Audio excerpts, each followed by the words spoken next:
The Africa Prize for Leadership for the Sustainable End of Hunger. First awarded in 1987, this prize is the world's only initiative designed to call forth the critical missing ingredient for Africa's future: committed, effective leadership. It focuses a spotlight on the courageous women and men who point the way to a future free from hunger. Grassroots leaders, scientists, entrepreneurs, women's leaders, and heads of state. The laureates of the Africa Prize are on the front lines of the struggle to create the Africa of the future. They are midwives to the birth of a new Africa. Today, Africa faces harsh challenges in trade, population growth, food production, environmental protection, and conflict resolution. Yet, the greatness of Africa's people is more than up to the challenges. The Hunger Project, through the Africa Prize and its many other initiatives, will stand with Africa until the job is done, until the courageous women and men of Africa achieve a future of self-reliance, a future of dignity, a future free from hunger. The momentum of accomplishment of the Hunger Project today is a product of the commitment and creativity of thousands of people from every race, religion, level of opportunity, working with a shared vision and a shared commitment. Now, how does that happen? In the normal course of daily events, we're inundated with controversy, partisanship, pettiness, and consumerism. Time and again, the Hunger Project has needed to step into issues buried in the swirl of confusion and controversy, and it has depended upon a leader who could confront the truth, transform the confusion into clarity and alignment. That leader is Joan Holmes. Your Excellencies, ladies and gentlemen, the president of our Hunger Project, Joan Holmes.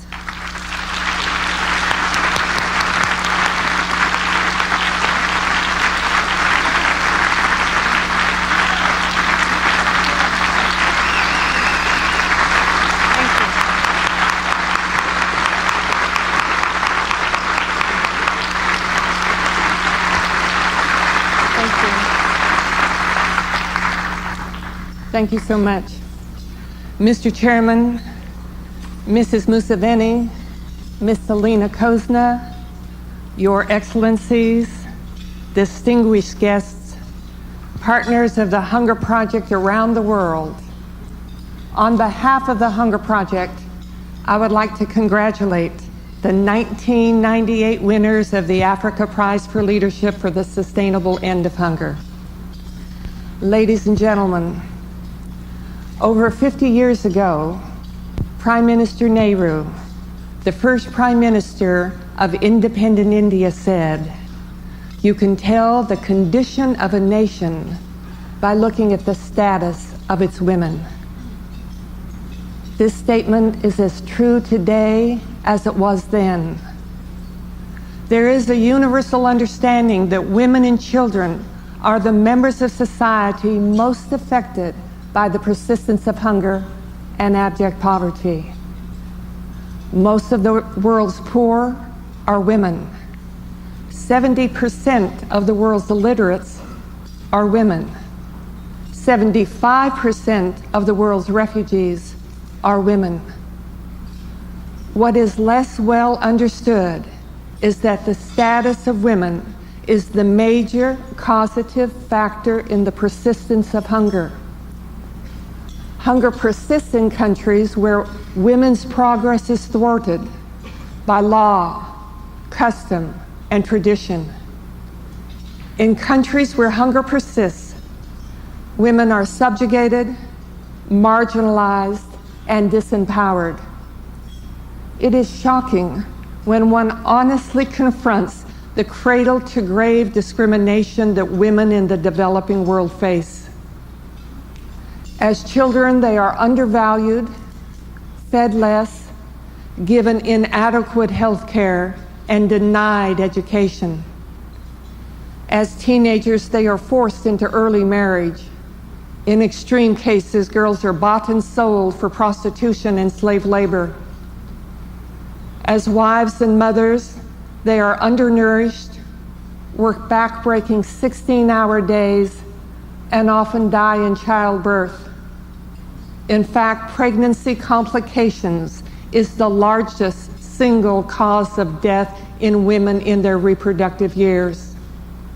Some 585,000 women, that's one every minute, die every year from pregnancy-related causes. Most of these deaths are preventable.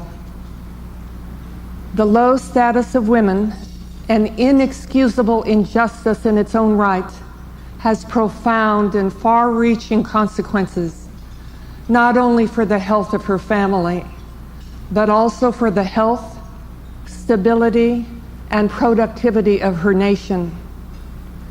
High rates of child malnutrition are caused by the low status of women. A landmark 1996 study by UNICEF revealed that South Asia has the highest rates of malnutrition in the world. That is a direct consequence of South Asia having the worst subjugation of women in the world. This study underscores that the exceptionally high rates of malnutrition in South Asia are rooted deep in the soil of inequality between men and women. In a heartbreaking description, the study concludes, no matter how much a mother may love her children, it is all but impossible for her to care for her children if she herself is poor, oppressed, illiterate, uninformed, anemic, unhealthy, and if she is without the necessary support either from health services, her family, society, or from the father of her children. Even under inhumane conditions, women in the developing world are some of the most productive members of the world community. Women work from dawn to dusk to meet the needs of their families. They have sole responsibility of doing the household tasks, which include walking 5 miles each day to fetch water and gather firewood. They bear primary responsibility for feeding their families, taking care of their health and well-being, and educating their children. In addition to these all-consuming responsibilities, most of the developing world's food is grown and marketed by women. Women account for 70 to 80% of household food production in Africa, 65% in Asia, and 45% in Latin America. They achieve this in spite of unequal access to land and to inputs such as improved seeds, fertilizers, and critical information. 70% of Africa's farmers are women, yet only 7% of Africa's agricultural extension services are devoted to women farmers. Women are systematically denied the freedom, opportunity, and resources to improve their lives. They lack voice in making decisions affecting family planning, food production, and nutrition. Laws prevent them from owning land, forming cooperatives to make themselves economically viable, and from obtaining bank loans, even though poor women have the highest repayment rate of any group in the world, and even though it is now well known that women are the most efficient generators of wealth on the planet.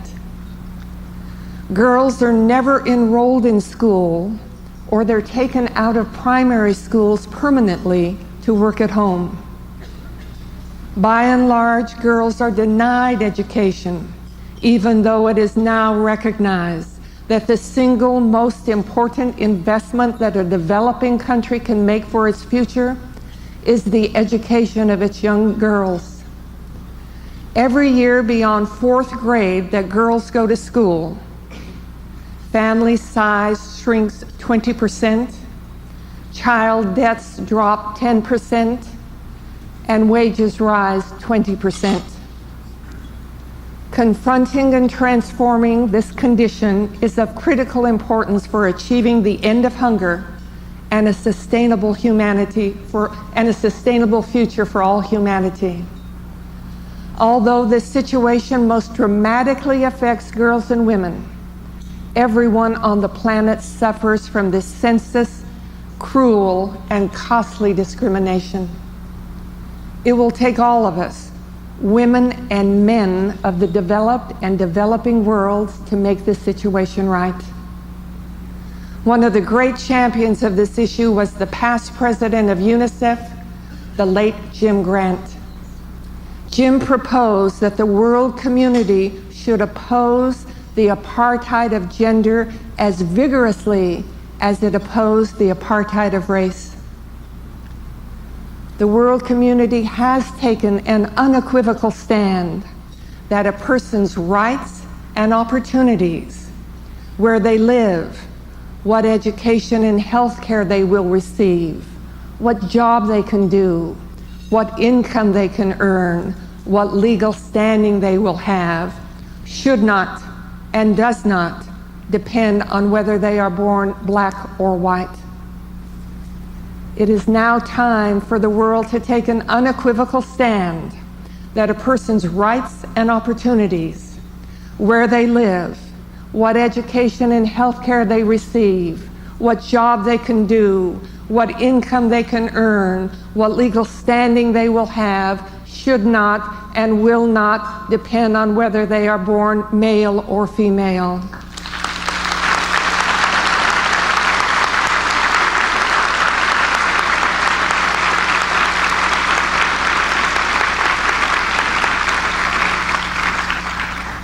It is incomprehensible and unconscionable that we as a world community, which so rightly expressed fervent and sustained opposition to apartheid, would be willing to go into the next millennium with none of the moral outrage or the sustained opposition for an injustice on a far greater scale. For our part, as an expression of our commitment to the end of hunger, we in the Hunger Project commit to speak up, speak out, and break the silence that surrounds this issue.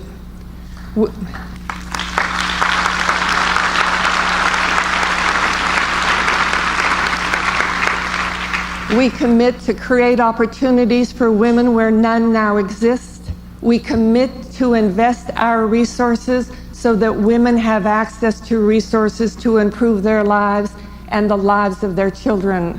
We commit to pioneer strategies and take action that will finally enable women to gain control over their lives and their destinies. Thank you.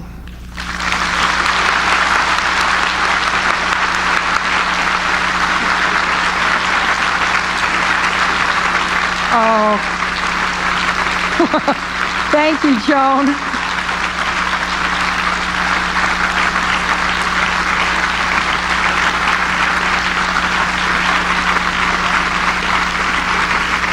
Thank you. An independent international jury selects the winners of the Africa Prize. Over the years, distinguished individuals who have made singular contributions to the continent of Africa have chaired the jury. Robert McNamara, the late Bradford Morse, Chester Crocker, and now Javier Perez de Cuellar. Due to health problems, Ambassador Perez de Cuellar could not be here with us this evening.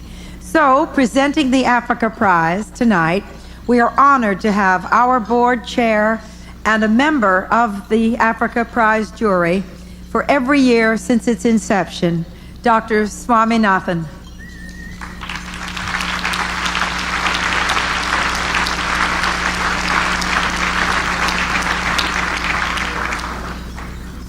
Thank you, Valerie. Distinguished laureates, honored guests, Your Excellencies, dear friends. As you have just seen, the Africa Prize annually honors an African woman or man who has demonstrated extraordinary leadership for the well-being of Africa's people. In addition to a beautiful sculpture by Takanobu Igarashi that has become a symbol of hope across the African continent, the laureates share a US $100,000 cash award to be used to further their work for the sustainable end of hunger. The laureates of the Africa Prize are selected by an international jury from nominations received from experts and officials from every sector of society. My distinguished colleagues on this jury include, of course, Ambassador Javier Perez de Cuellar, who we missed today, who is the chair of the jury, the Secretary General of the Organization for African Unity, His Excellency Dr. Salim Ahmad Salim, the Under Secretary General of the United Nations and head of its Fund for Population Activities, Dr. Nafis Sadiq, the former Foreign Minister of Japan, the Honorable Mr. Koji Kakizawa, the Nobel Peace Prize laureate, Dr. Norman Borlaug, and we on the jury come from 6 nations and 4 continents. We are a reflection of the fact that Africa is tremendously important to the world for peace and stability, for sustainable global environment, and for our moral integrity as one human family. The 2 laureates we honor tonight, His Excellency President Museveni of Uganda and Mrs. Selina Kosa of Mozambique, are outstanding examples of the committed leadership that Africa needs and deserves and is fortunate to get. I would now like to introduce the presentation to President Museveni. Among the great needs of Africa are peace and economic progress. The key to these achievements is full participation by the people, and most particularly, as our President John Holmes emphasized, the empowerment of women. Our laureate, His Excellency President Museveni, exemplifies these important steps. He has also been chair of the International Committee, which guided the preparation of the 2020 Vision for Food and Agriculture, initiated by the International Food Policy Research Institute in Washington.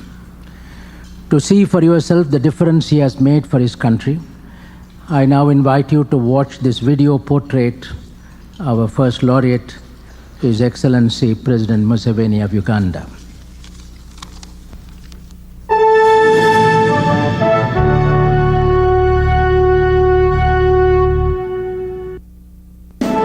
In 1986, Yoweri Museveni assumed the presidency of Uganda, ending the long reigns of terror of Idi Amin and Milton Obote. Today, Uganda is on the way to becoming once again the pearl of Africa. President Museveni still calls himself a freedom fighter. In addition to his continuing struggles for political stability, both nationally and regionally, he is now a leader in the fight for freedom from hunger. He has taken a powerful stand and is making powerful progress. He has led the continent in confronting the scourge of AIDS, launching massive public education campaigns which have cut the death rate in Uganda by 25%. And after inheriting an economy in complete ruin, he has led a remarkable renaissance. Uganda's economy is growing at a sustainable rate of more than 8% annually, and that growth is reflected in transformations at all levels of society. Breaking traditional top-down patterns of development planning, Museveni is investing the nation's resources in ways that support small-scale farmers, whom Museveni calls the backbone of our economy. He has worked to build markets, not simply for cash crops such as coffee, tobacco, and tea, but for Africa's staple food crops such as maize, beans, oilseeds. At a time when most agricultural inputs and resources still focus on men, Museveni has emphasized the critical role of women, who grow 80% of Uganda's food. He appointed the first woman as Minister of Agriculture, and his leadership in bringing women into the mainstream has gone far beyond agriculture. His Vice President, Dr. Speciosa Kazibwe, is a woman. New laws reserve 30% of local government seats for women and address women's rights to land, property, and credit. He has also made an unprecedented investment in education, raising teacher salaries more than 900% and introducing for the first time government-supported universal primary education for boys and girls. For President Museveni, the path to a hunger-free Uganda includes something new for much of Africa, a major emphasis on popular participation in governance. He has built a political movement around the involvement of ordinary citizens at all levels in elected local councils.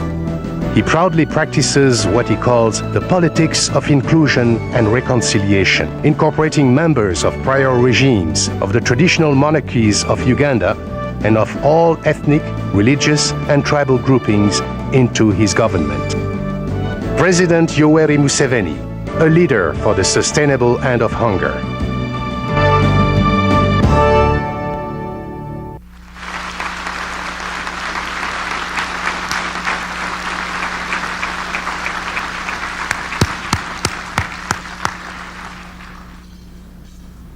On behalf of the International Jury and the Hunger Project, it is my pleasure and privilege to present the 1998 Africa Prize for Leadership for President Museveni to his very distinguished wife, Mrs. Janet Museveni. Joan, can you kindly join me in this? Thank you.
Thank you so much.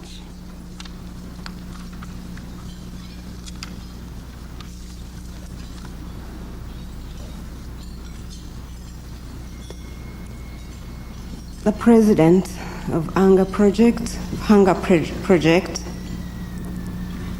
the chairman and board of directors of Hunger Project, distinguished guests, ladies and gentlemen. It is a great privilege and honor for me to be here tonight to receive the prize on behalf of my husband, Mr. Museveni, the President of Uganda. Let me begin by thanking you for accepting me to receive this honor on his behalf.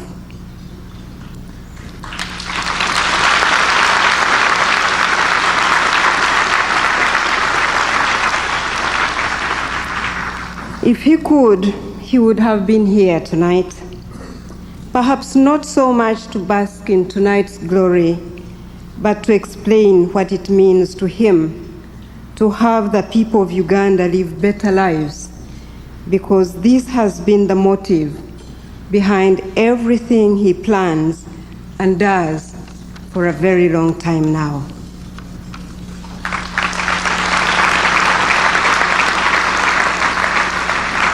However, the burden of his office demands that he gives priority to matters of peace and resolution of conflict in Eastern Africa, our region at this moment.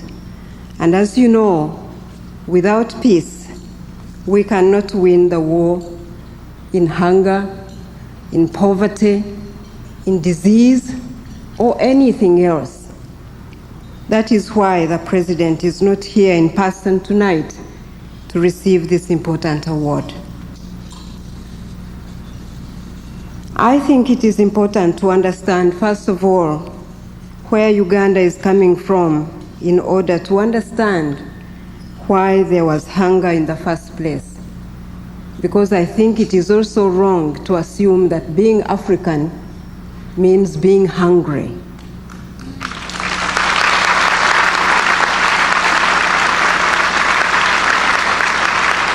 Thirty years ago, Uganda got its independence, and it has had 30 years of instability, bad governance, and civil wars.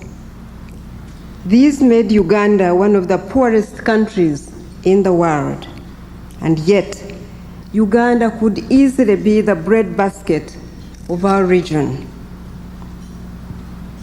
It is so endowed by God that it was referred to as a part of Africa by the great Winston Churchill. Now, the present generation of leaders in Uganda have declared a new war to those problems that has crippled Africa for many generations, Uganda inclusive, hunger being one of those. Therefore, 12 years ago, President Museveni, with the support of the National Resistance Movement, began the struggle to pull Uganda from the abyss where it had been dragged. We began with rehabilitation and reconstruction of the physical infrastructure, the roads, the schools, the hospitals, and with the restructuring of the shattered economy. I need to acknowledge here the many friends in the international community who have stood with us as we thought through and planned how to undertake such an enormous task. It made us feel that we do belong to the community of nations, and we do appreciate that. The strategy to put Uganda back on her feet again was and is a multi-layered one. We pride ourselves in the fact that we have, in a relatively short period, managed to turn the economy around, at least on the macro level, to the extent that ours is one of the fastest growing economies in Africa, south of Sahara today.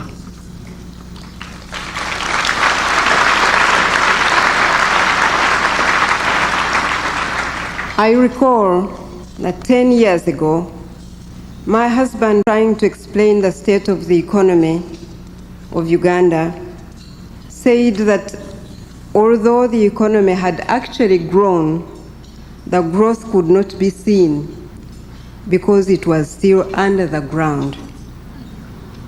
Our country was truly under the ground 12 years ago, hence the hunger.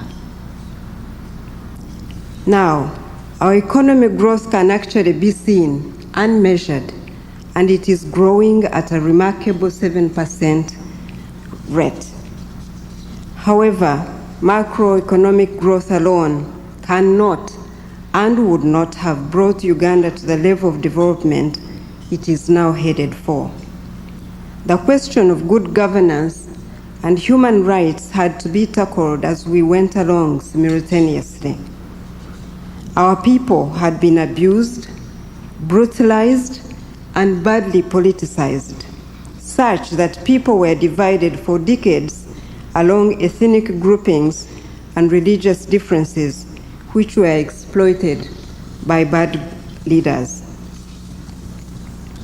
As we speak now, there is a new constitution properly promulgated by the people.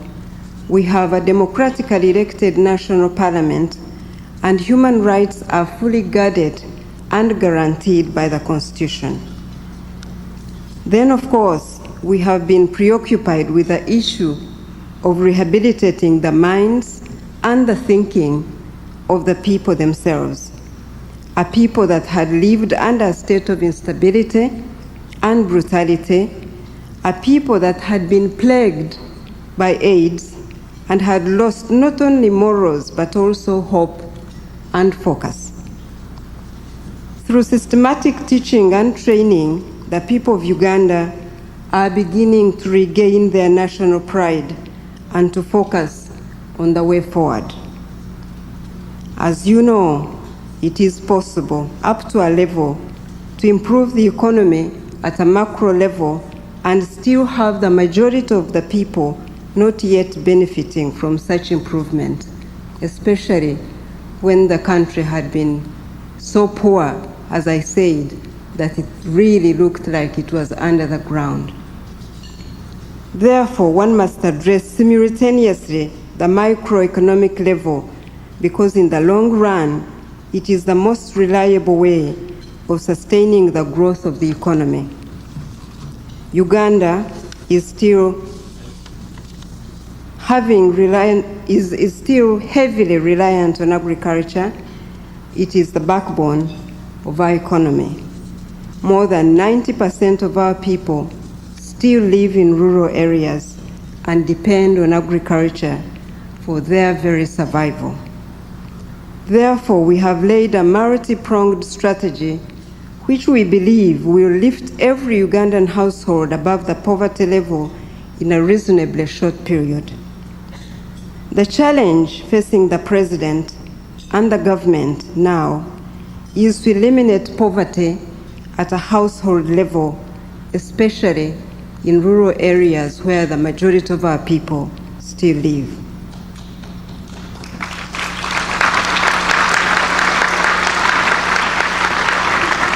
Therefore, a lot of emphasis has been put on education.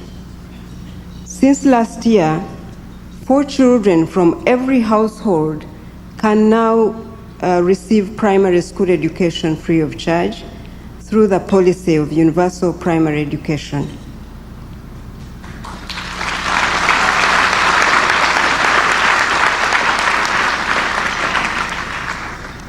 We had to start with a smaller number from every family because 4 children from every family in Uganda is considered a small number and a small family. But we couldn't take on whole families because most of our families are larger than 4 children. And we also wanted for the families to know that they should now start being responsible for the children they bring into the world.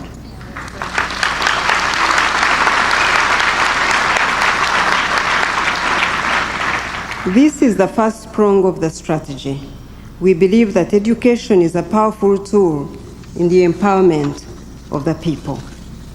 Then the government has decentralized decision-making down to the district level so that people can collect taxes and make decisions about how to utilize those taxes collected and also to identify the needs of their communities, then find meaningful solutions for themselves. More and more people are actively participating in making decisions concerning their lives through the system of democratically elected peoples, the councils, right from village level, which go from the village level up to parliament. This is the second prong in the strategy to develop and empower the majority of our people. The central government comes in to support the local authority by such measures as improving the feeder roads which connect communities with markets, schools, and health facilities. This process has encompassed and particularly targeted the women and the girl child, because in Uganda, more than 80% of the agriculture is undertaken by women.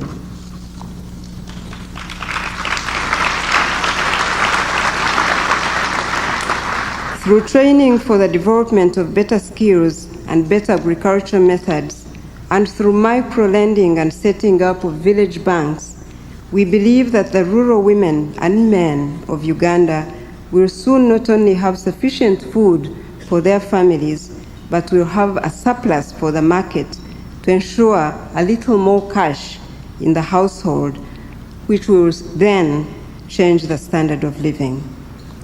We believe that this is the surest way of ensuring good nutrition for the children of Uganda on a sustainable basis. It is the surest way of proving to the poor majority of Ugandans that they themselves have the means and the capacity to pull themselves above the poverty level and begin to manage their own destinies better.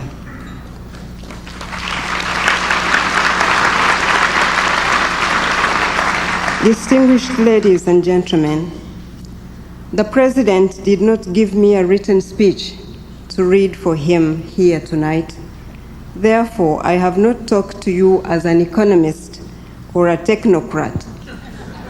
I have simply narrated what I have seen happening in Uganda in the last decade.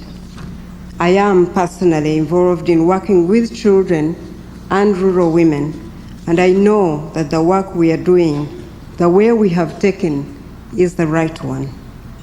This was my husband's dream. This was, and it is, his vision, which he has struggled to make a reality in the last 12 years. Of course, there have been setbacks and problems which have slowed progress. Some areas are still extremely poor because of insecurity and insurgency. This is part of our legacy, which is taking time to resolve.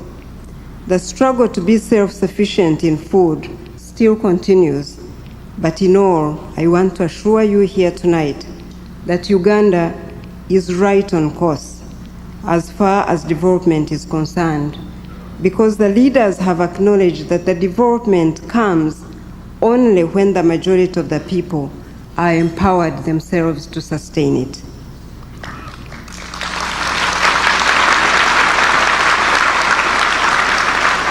I therefore thank you.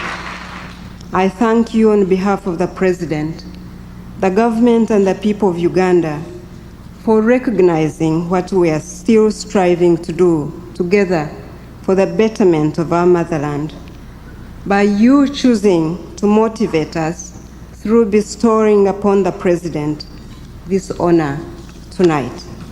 I accept it on his behalf with great humility.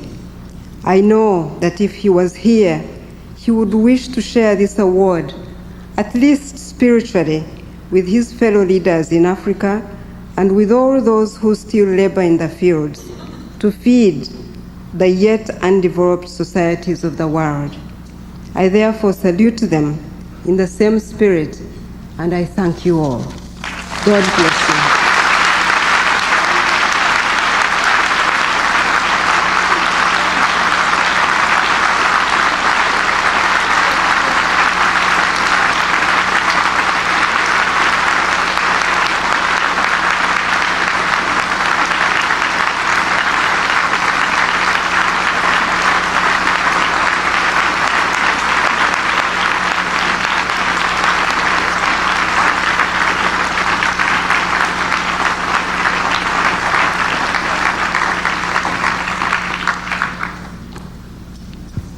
Thank you very much, Mrs. Janet Museveni, for this most inspiring talk and your own vision, your husband and your vision for an Uganda where children are born for happiness and not just for existence.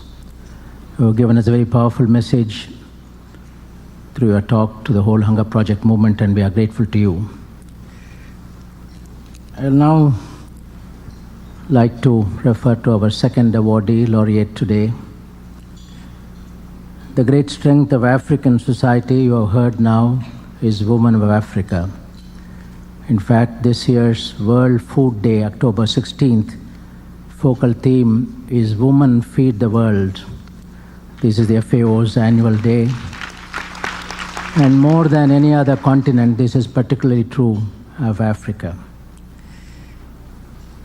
Women's contributions to society, as Joan Holmes has reminded us, however great it may be, is often unrecognized and ignored, and their voices are not heard. In fact, one of Hunger Project's leading program is Voicing Silence, the silence of women.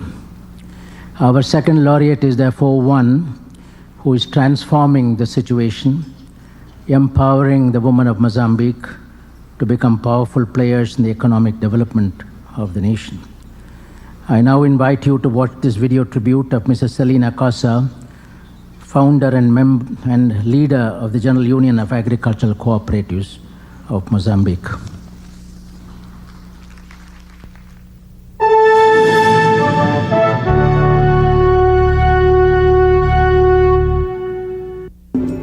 Years of devastating war ravaged the livelihood and productive capacity of the people of Mozambique.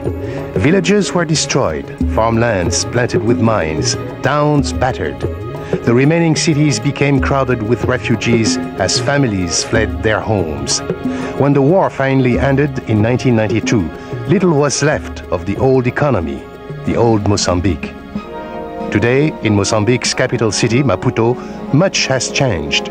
And one chain of production and distribution provides the food for many family tables. More than 6,000 peasant farmers, 95% of them women, are vital links in that chain. The General Union of Agricultural Cooperatives, founded and chaired by Mrs. Celina Cossa.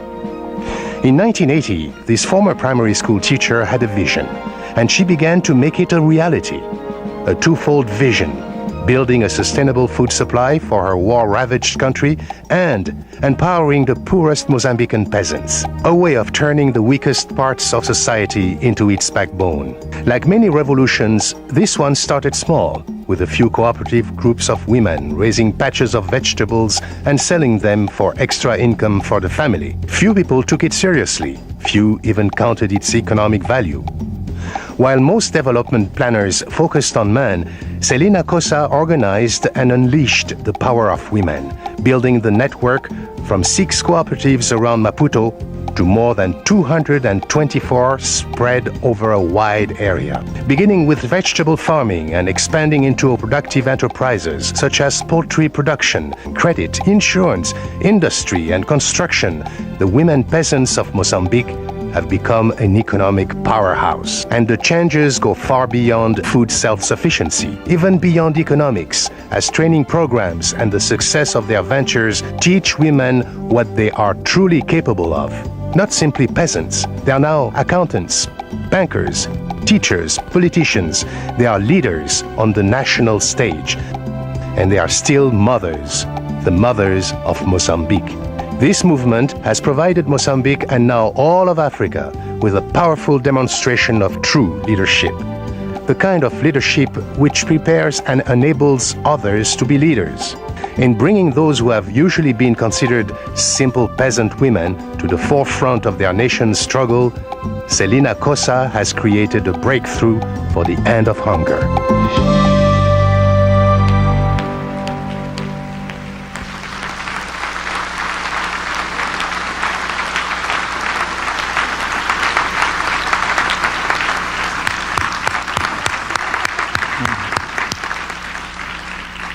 Your Excellencies, ladies and gentlemen, on behalf of the International Jury and the Hunger Project, it is my pleasure and honor to present the 1998 Africa Prize for Leadership to the founder and leader of the Union of Agricultural Cooperatives of Mozambique, Mrs. Celina Cossa. May I ask you, Joan, to join me in the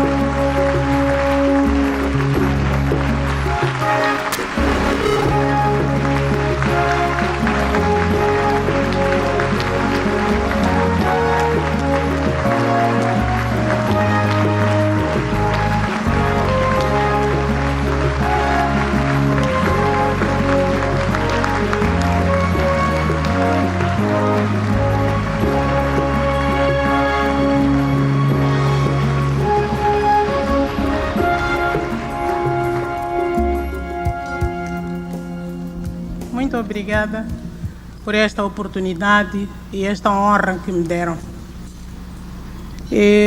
Peço imensas desculpas, não vou falar em inglês porque não conheço a língua inglesa. Vou expressar em português e terei a senhora ao meu lado para poder me ajudar. So she will do your turn. You'll do this part. Okay. Yeah. Senhor Presidente da Angra Project, Excelências, senhoras e senhores, um dia será escrita a verdadeira história da humanidade e será uma história de luta e de sacrifício, de guerra e de paz, de fracassos e de sucessos. Será a história do esforço e do suor de homens e mulheres anônimos associados em organizações como a União Geral das Cooperativas de Maputo. Será a história do esforço e do apoio de homens e mulheres anônimos associados em inúmeras organizações não governamentais como a The Angra Project. Será a história de homens e mulheres de diversos países e continentes que juntos assumiram o momento e construíram um mundo melhor daquele no qual viviam. Mr. Chairperson, Excellencies, ladies and gentlemen, one day the true history of mankind will be written, and it will be a history of struggle and sacrifice, of war and peace, of failure and success. It will be a history of the efforts and sweat of anonymous men and women associated with organizations such as the General Union of Cooperatives of Maputo. It will be a history of the efforts and support of anonymous men and women associated with numerous non-governmental organizations such as the Hunger Project.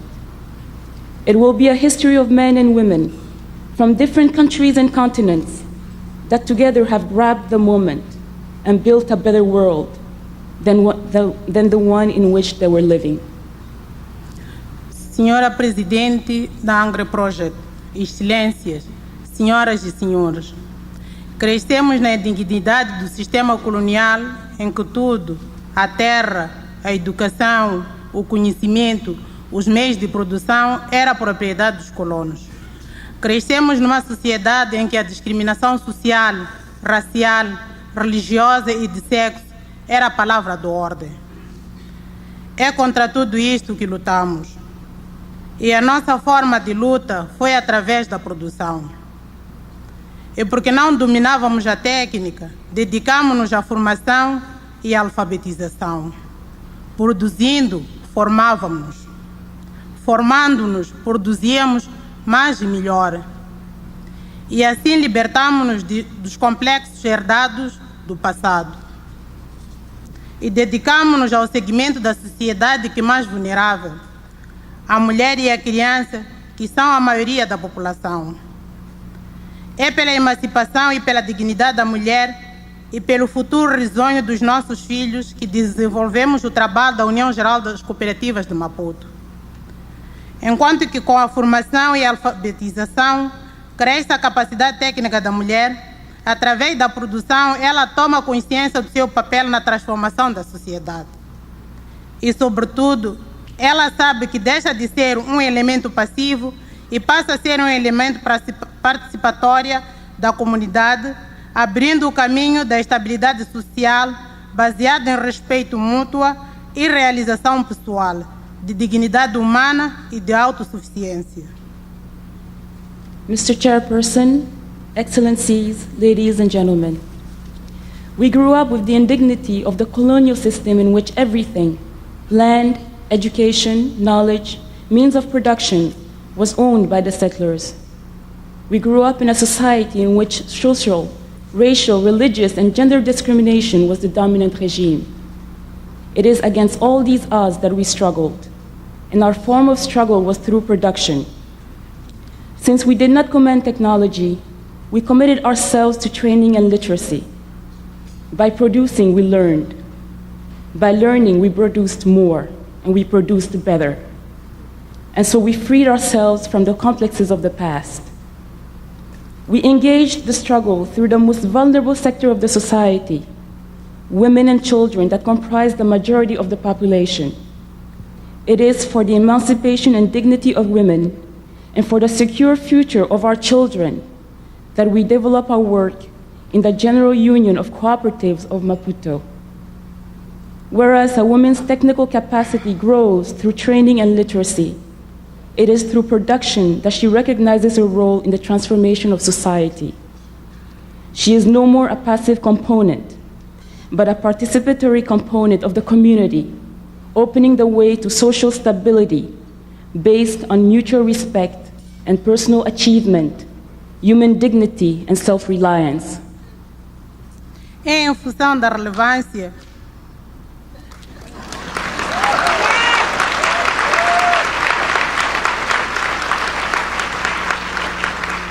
Obrigada. Em função da relevância que os problemas do gênero sempre tiveram no seio da nossa organização, que se verificou o nosso envolvimento nos problemas da condição feminina, da maternidade, da saúde e educação dos filhos, da valorização da família e da coesão do grupo social. A nível da nova geração, para além da estabilidade da vida familiar criada pelas mães, é o acesso às nossas escolas, desde as creches até ao nível secundário e técnico médio, e alguns mesmo até ao nível universitário, que nos assegura que o nosso movimento será continuado. A sustentabilidade econômica e social baseia-se em princípios e instrumentos que se foram desenvolvendo através de um processo sistemático de avaliação dos resultados e de discussões com os membros das cooperativas associadas. Não se trata de forma alguma de um modelo acabado de intervenção rural e nem sequer nos parece repetível. A nossa própria percepção evoluiu e hoje estamos bem longe do nosso ponto de partida. Continuaremos a trabalhar juntos e continuaremos a tudo fazer para melhorarmos, para olhar o futuro com serenidade e otimismo. Este é o desafio que nós, os cooperativistas, enfrentamos para que as gerações futuras não nos recordem mais uma imagem de miséria, de doença, de fome, uma imagem que por muito tempo representou o nosso continente, mas que queremos que seja só uma recordação do passado. Gender issues have always been a high priority in our organization, so we have involved ourselves in the problems of women, of maternity, of the health and education of children, the value of the family, and the cohesion of the social group. Thus, the mother can participate with greater dedication and security in productive activities. For the next generation, besides the stability of family life created by mothers, it is the access to our schools, from kindergarten to the secondary and intermediate technical levels, and some even to university level, that ensure that our movement will continue. Economical and social sustainability is based on principles and tools that have been evolving through a process of continuous systematic evaluation of results and discussions with the members of the associated cooperatives. We are not dealing with a finished model of rural intervention, nor does it seem to be replicable. Our own perception continues to evolve, and today we are quite far from our starting point. We will carry on working together and will continue to do everything possible to improve ourselves and view the future with serenity and optimism. This is the challenge that we, the cooperative members, face in order that future generations do not recall in us an image of poverty, of disease, of hunger, an image that's for so long represented our continent, but that we wish only to be a souvenir of the past.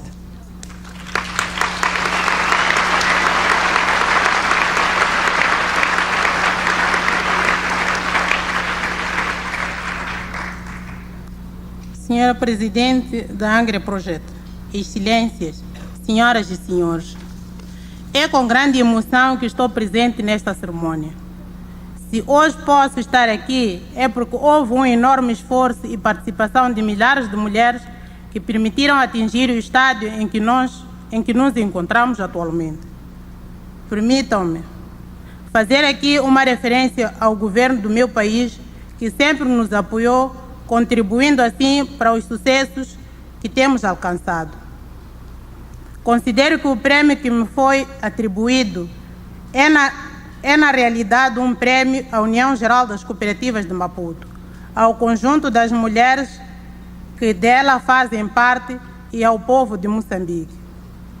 E, sobretudo, este prêmio e esta cerimônia são uma exigência para que prossigamos no caminho em que estamos engajados, certo de que não estamos só, que continuaremos a ter o apoio de todos os nossos amigos e do governo de Moçambique. Não vos decepcionaremos. Kanimambo, The Hungry Project. Mr. Chairperson, Excellencies, ladies and gentlemen, it is with great emotion that I am present at this ceremony. I am only able to be here today because of the enormous effort and participation of thousands of women who have allowed us to reach the stage in which we found ourselves presently. Allow me to refer here to the government of my country that has always supported us, thus participating in the accomplishments we have attained so far. I consider that the prize awarded to me is in fact the prize to the General Union of Cooperatives of Maputo, to all the women members, and to the people of Mozambique. Above all, this prize and this ceremony demand that we continue on the path in which we are engaged, certain that we are not alone, that we will continue to enjoy the support of all our friends and of the government of Mozambique. We will not deceive you. Thank you, The Hunger Project.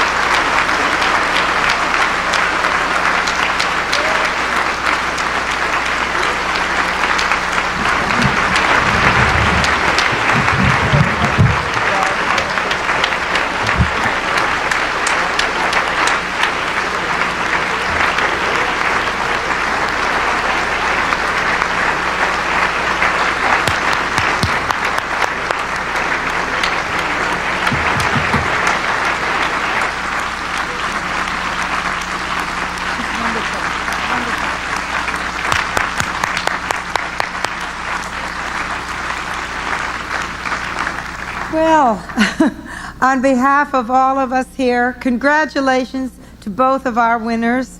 Their leadership and accomplishments are a true inspiration to us, to Africa, and to the world. As we close the formal proceedings tonight, on behalf of the Hunger Project, I, with great honor, would like to thank you all of you for being with us here tonight. Thank you for your support of the Africa Prize and for your commitment to the end of world hunger. Yes, thank you. Keep on keeping on.